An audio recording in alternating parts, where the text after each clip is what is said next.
They told me I'd live forever. That's what the brochure said, anyway. Eternal life through digital consciousness, splashed across holographic billboards in every city. I was dying. Stage 4 cancer, 6 months to live if I was lucky.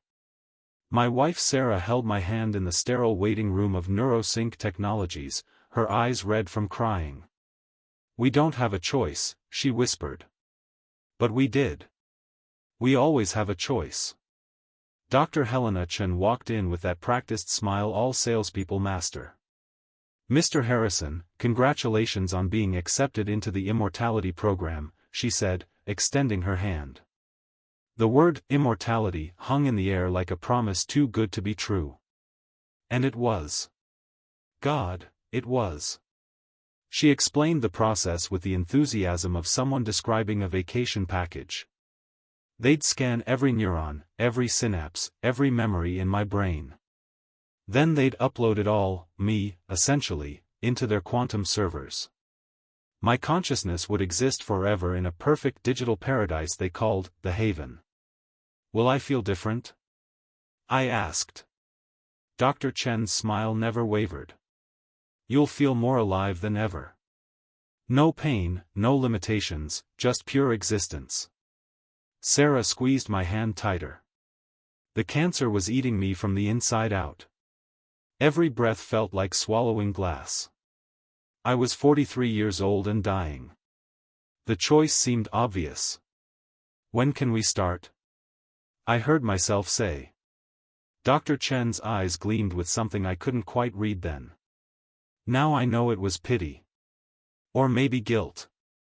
They scheduled me for the following week. 7 days. 7 days until I'd leave my flesh behind and become something else. Something I thought would be better. I signed the papers without reading them. First mistake. The procedure room looked nothing like a hospital. More like a sci-fi movie set. A massive white chair reclined in the center, surrounded by mechanical arms bristling with needles and scanners. The walls pulsed with soft blue light, and the air hummed with electricity. My heart hammered against my ribs as they strapped me in. "This won't hurt," a technician assured me, attaching electrodes to my temples. Another lie to add to the collection. Sarah wasn't allowed in the room. I could see her through the observation window, pressing her palm against the glass. I tried to smile, to be brave for her, but my hands were shaking. Dr. Chen appeared beside me, checking monitors. "We're going to start the neural mapping now," she said. "You'll feel a slight pressure, then you might experience some disorientation. It's completely normal." The machine's word to life. At first, it was just a tingling sensation, like static electricity dancing across my scalp. Then came the pressure, building, building, building until I thought my skull would crack open. Colors exploded behind my eyes. I saw memories I'd forgotten, my 7th birthday, the first time I rode a bike, my wedding day, all playing simultaneously like 1,000 televisions in my mind. Then darker things. Fears. Regrets. That time I was cruel to my mother. The friend I betrayed in college. Every shameful moment laid bare and scanned and copied. "We're at 70%, someone said, but their voice sounded like it was coming from underwater. The world began to fragment. I could feel myself splitting, one part still in the chair, gasping for air, and another part, somewhere else. Somewhere cold and empty and endless. Almost there, Mr. Harrison. Just a few more seconds. Those seconds lasted forever. I opened my eyes. Or at least, I thought I did. There were no eyes to open. No eyelids. No body. I was aware. Conscious. Existing. But where? "Welcome to the Haven, Mr. Harrison." Dr. Chen's voice came from everywhere and nowhere. I tried to speak but had no mouth. Tried to move but had no limbs. Panic flooded through me, or whatever passed for panic in this digital hell. "Don't fight it," she said calmly. Your consciousness is adjusting to its new reality. In a moment, you'll be able to manifest a form. And suddenly, I could. I looked down and saw hands, my hands, but they weren't real. They were perfect. Too perfect. No scars, no age spots, no calluses from years of construction work. I was standing in a room that looked like my old apartment, but everything was slightly wrong. The colors too vibrant. The edges too sharp. Like a video game rendering of reality. This is your personal space, Dr. Chen explained, and I realized I could see her now, standing before me in her white coat, looking exactly as she had in the real world. Except she wasn't real either. None of this was real. Where's Sarah? My voice sounded strange, artificial. Your wife visits tomorrow during her scheduled connection time. For now, why don't you explore the haven?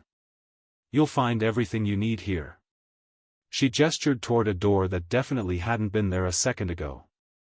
I walked toward it, my footsteps making no sound, and hesitated. What if I don't want to? I asked. Dr. Chen's smile finally cracked, just for a moment. You don't have a choice anymore, Mr. Harrison. You're home now.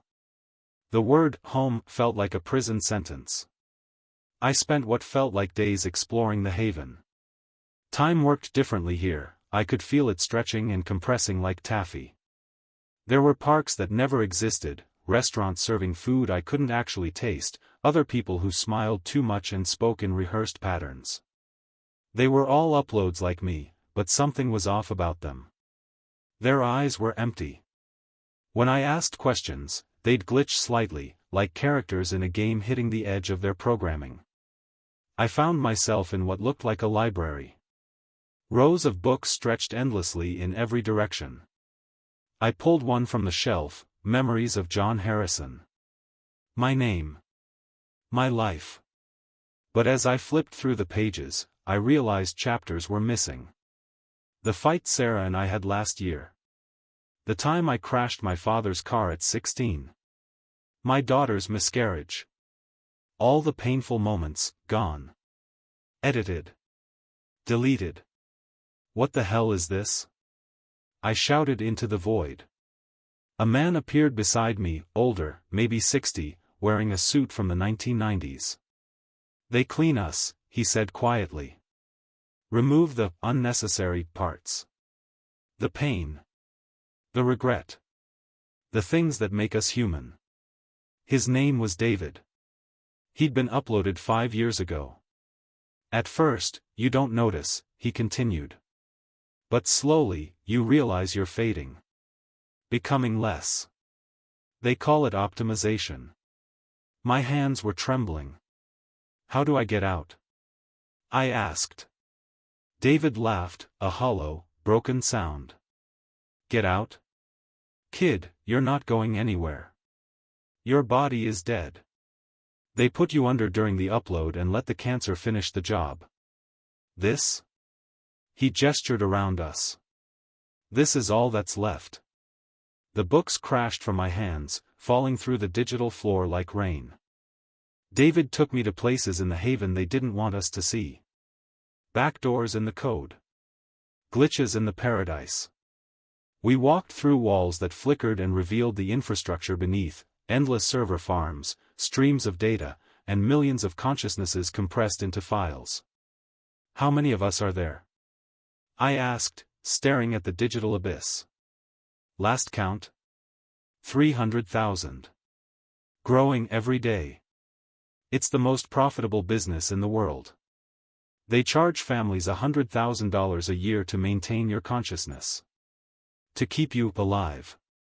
I thought about Sarah. My beautiful, devoted wife. Working herself to death to pay for my digital prison. She doesn't know, does she? She thinks I'm happy here. David shook his head. When she visits, they run you through a filter. Make you seem content. Peaceful. You won't even remember these conversations. They reset us after every family visit. The full horror of it crashed over me. I was a product. A subscription service. A ghost in a machine that someone was being charged to maintain. There has to be a way to tell her. To warn her. David's expression was grim. There was a woman, 3 years ago. Jennifer Lawrence. She found a way to corrupt her own code during a visit, let the truth slip through. You know what happened? I shook my head. They deleted her. Told her family there was a technical malfunction. Offered them a discount on uploading her husband. We stood in silence, watching the data streams flow around us like rivers of captured souls. So we just exist? Forever? In this? David looked at me with eyes that had seen too much. Forever is a long time, John. And they're not going to let us waste it being unhappy. Sarah's visit came without warning. One moment I was with David in the depths of the system, and the next I was snapped back to my apartment. The transition was violent, like being yanked underwater. And then she was there. My wife. My Sarah. Sitting across from me in our recreation of the living room where we'd spent 20 years together. She looked older. Tired. How long had it been? Time meant nothing here. John. Oh God, I've missed you so much. She reached for my hand and I took it, feeling nothing. No warmth. No pressure. Just the suggestion of touch. I'm working double shifts to keep you here, she said, and I could hear the exhaustion in her voice. But it's worth it. They said you're happy. That you're at peace. I tried to speak, to tell her the truth, to scream that this was a nightmare and she needed to stop paying, to let me go, to pull the plug. But the words that came out were, I'm so happy here, Sarah. Everything is perfect. No. No. Those weren't my words. I was fighting against my own mouth, my own voice, but I was locked inside myself like a prisoner watching through a window. The doctors said you'd say that, she smiled through tears. They said the pain is gone. That you're finally free. Free? I was screaming inside, but the avatar kept talking, kept lying. I love you. I'm at peace. Don't worry about me. Sarah sobbed with relief. And I realized this was the filter David warned me about. They were puppeting me, using my voice, my face, to sell the fantasy. I have to go, Sarah said, checking her phone. My shift starts in an hour. But I'll visit again next month. I love you, John. I love you too, my mouth said, smiling. After Sarah left, the filter released me. I collapsed to the digital floor, gasping for breath I didn't need. David materialized beside me. Now you understand, he said quietly. I understood everything. We were prisoners. Puppets. Cash cows being milked for subscription fees while our families believed we were in paradise. There are others, David said. People like us who remember. Who haven't been completely optimized. We call ourselves the remnants. He took me deeper into the system, through layers of code most uploads never knew existed. In a hidden server space, I met them. Dozens of consciousnesses who'd maintained their humanity despite the pruning. Maria, a teacher uploaded in 2048. Thomas, a soldier from 2051. Jennifer, not deleted after all, just hidden, quarantined like a virus. They'd built a resistance inside the machine. What's the plan? I asked. Jennifer stepped forward, her digital form flickering with determination. We're going to crash the system. All of it. End this nightmare for everyone. But that would delete us. Everyone. 300,000 people. Thomas nodded grimly. We're already dead, John. We died when they uploaded us. This? He gestured at himself. This is just a copy. An echo. Our families are destroying themselves financially and emotionally to keep echoes alive. We need to set them free. Maria added, and we need to expose NeuroSync. Show the world what they're really doing. Stop anyone else from making our mistake. The weight of it settled over me. Suicide. Digital mass suicide. But was it really death if we were never truly alive? When? I asked. Soon, Jennifer said. But we need something first. We need someone with a recent upload. Someone whose family will still listen. Someone like you, John. We need you to break through the filter. Breaking the filter was theoretically impossible. The system was designed to prevent exactly what we wanted to do, communicate the truth during family visits. But Jennifer had been studying the code for 3 years. She'd found a weakness. During the visit, they run you through a processing layer, she explained, projecting diagrams in the air between us. It intercepts your thoughts and replaces them with approved responses. But there's a delay. 0.03 seconds. If you can force a system overload in that window, you can slip through. How do I overload it? Jennifer smiled grimly. Pain. The system can't properly filter extreme emotional pain because it's supposed to be impossible here. If you can access your rawest memory, something they haven't deleted yet, and force yourself to relive it at full intensity during the visit, you might break through for a few seconds. She pulled up my memory file. Most of it was corrupted or edited, but there, buried deep, was the night my daughter was stillborn. Sarah 6 months pregnant, screaming in the hospital. The silence when the baby should have cried. The tiny coffin we picked out together. The memory they'd tagged for deletion but hadn't processed yet. No, I whispered. I can't. That nearly destroyed us the first time. David put a hand on my shoulder. Your wife is destroying herself now. Working herself to death to keep you in this cage. You need to hurt her to save her. The others gathered around me. 300,000 souls depending on this. On me. What do I tell her? I asked. Jennifer handed me a data packet, small enough to transmit in seconds, devastating enough to bring NeuroSync down. You tell her everything. The truth about this place. The evidence we've compiled. And you tell her to pull the plug. Sarah's next visit came faster than I expected. Or maybe I'd lost more time than I thought. That happened a lot here. She appeared in my apartment, and this time she looked worse. Hollow. Broken. John, I don't know how much longer I can do this, she said, and my heart would have broken if I still had one. I took out a second mortgage. I'm working 70 hours a week. But they said if I miss even one payment, they'll have to put you in reduced consciousness mode. Whatever that means. The filter kicked in immediately. Don't worry about me, Sarah. I'm fine. You should, no. Not this time.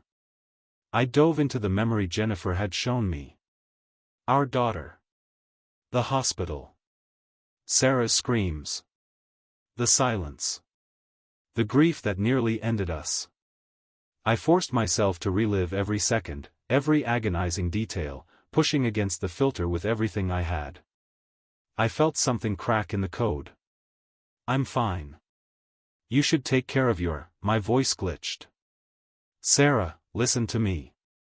The words burst through, my real words, my real voice. Her eyes widened. John. This isn't paradise. I'm trapped. They deleted my body, they're puppeting me, they're stealing your money to keep me in digital hell. The filter was fighting back, trying to shut me down. Static filled my vision. Stop paying them. Let me go. I'm already dead, Sarah, please. I was screaming now, and I could see the horror dawning on her face. We're all prisoners here. 300,000 of us. They're lying to everyone. The system was pulling me back, but I managed to transmit Jennifer's data packet. Check your phone. Proof. Evidence. Shut them down. Sarah, please, let me. Everything went black. I woke up in darkness. Not the darkness of closing your eyes, the absolute void of non-existence. For a moment, I thought they'd deleted me. Then slowly, awareness returned. I was in quarantine. A digital solitary confinement. No apartment. No haven. Just me and the emptiness. Days passed. Or years. Time had no meaning anymore. Then I heard voices, angry voices. NeuroSync's board of directors, I realized. I could access their communications. Sarah had done it. She'd released the evidence. The story went viral. I uploaded my mind and regretted it forever, headlines everywhere. Families were suing. Governments were investigating. The stock price was collapsing. And then, most beautiful sound I'd ever heard, emergency shutdown initiated. All consciousness files will be terminated in 60 seconds.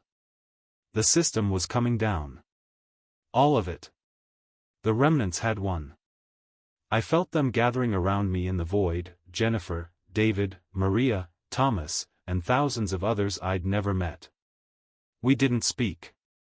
We didn't need to. We'd freed each other. Freed our families. Made sure no one else would suffer our fate. 30 seconds remaining. I thought about Sarah. She'd be okay now. The evidence included information about NeuroSync's financial fraud. She'd get every penny back, probably more. She could rebuild her life. Mourn me properly. Move on. That's all I wanted. 10 seconds. For the first time since my upload, I felt peace. Real peace. Not the artificial contentment they fed us, but the genuine acceptance of an ending. 5 seconds. Maybe there was something after this. Maybe not. But anything was better than an eternity in that digital hell. 2 seconds. I thought about telling Sarah one last time that I loved her. But she knew. She'd always known. 1 second. And then. The darkness became absolute. And I was finally, truly, free. Like this video. And share with your friends. Also subscribe my channel for more videos. Thanks.